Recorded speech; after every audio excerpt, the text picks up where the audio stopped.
नमस्कार दोस्तों, एक बार फिर से स्वागत है आप सभी का हमारे YouTube चैनल धीरज स्टडी में। इस वीडियो में मैं आपको मध्यकालीन इतिहास के बारे में बताऊंगा, जो कि उत्तर भारत और दक्कन हमारा शीर्षक है, जिसमें हम 3 साम्राज्यों का युग पढ़ रहे हैं। तो पाल साम्राज्य को हमने पिछले वीडियो में पढ़ा दिया है।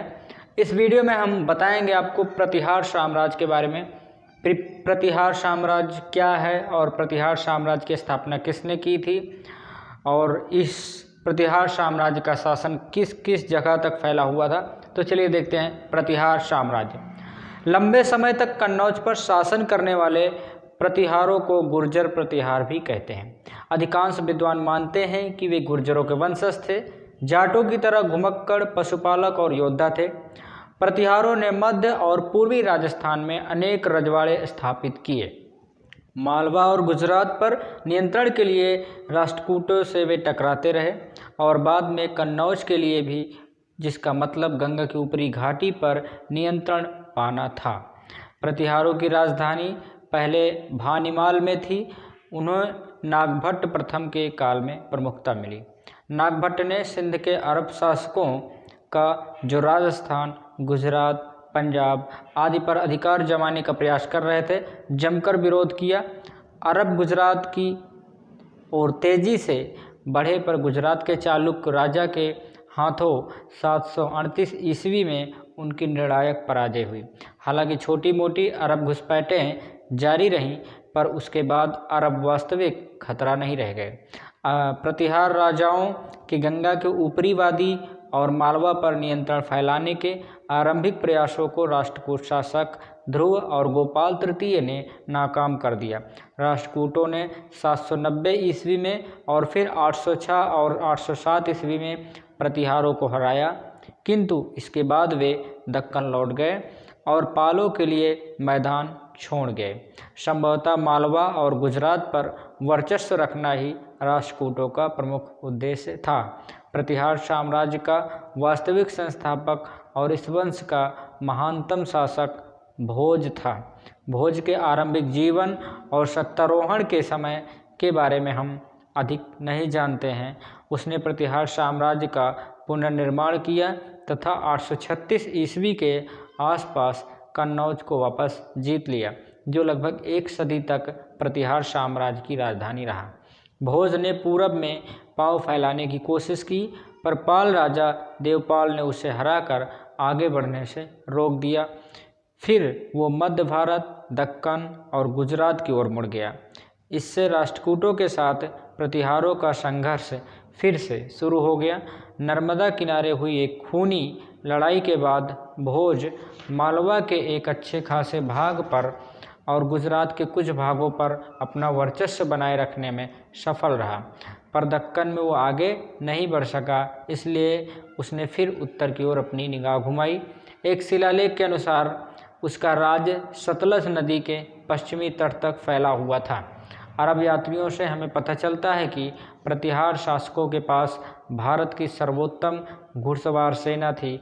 उन दिनों मध्य एशिया और अरब प्रदेशों से घोड़ों को आयात करके भारत में व्यापार का एक महत्वपूर्ण मद था।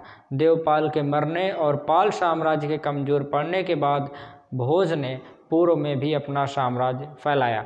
कथाओं में भोज का नाम मशहूर है। संभवतः आरंभिक जीवन में भोज के दुस्साहसी कार्यों, अपने खोए हुए साम्राज्य को धीरे धीरे पुनर्स्थापना और अंततः कन्नौज की पुनर्विजय ने उसे उसके समकालीनों की कल्पना में विशेष स्थान दिला दिया था। भोज विष्णु भक्त था और उसे आदि वराह की उपाधि धारण की थी, जो कि उसके कुछ सिक्कों पर भी अंकित मिलती है।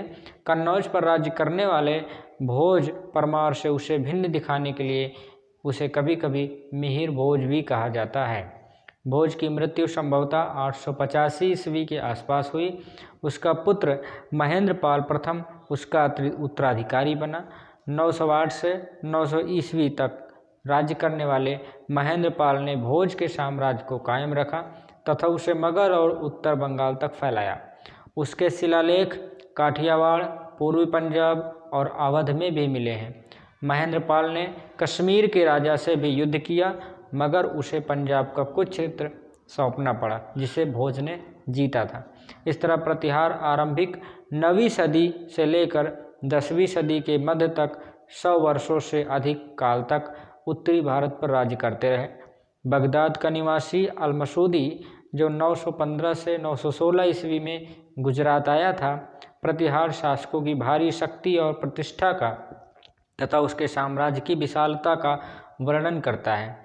वह गुर्जर प्रतिहार राज्य को अल-जुज्र गुजरात का भ्रष्ट रूप कहता है तथा राजा को बौर कहता है, जो संभवतः भोज की उपाधि आदि वराह का भ्रष्ट उच्चारण है। हालांकि भोज तब तक मर चुका था। अल-मसूदी का कहता है कि जुज्र साम्राज्य में 1,80,000 गांव, नगर और ग्रामीण क्षेत्र थे तथा यह 2000 किलोमीटर लंबा और 2000 किलोमीटर चौड़ा था। राजा की ओर से सेना के 4 अंग थे, प्रत्येक में 7 लाख से 9 लाख सैनिक थे।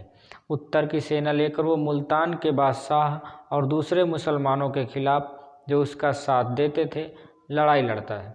दक्षिण की सेना राष्ट्रकूटों से लड़ती थी और पूर्व वाली पालों से। उसके पास युद्ध के लिए प्रशिक्षित केवल 2000 हाथी थे, पर उसकी घुड़सवार सेना देश भर में सर्वश्रेष्ठ थी।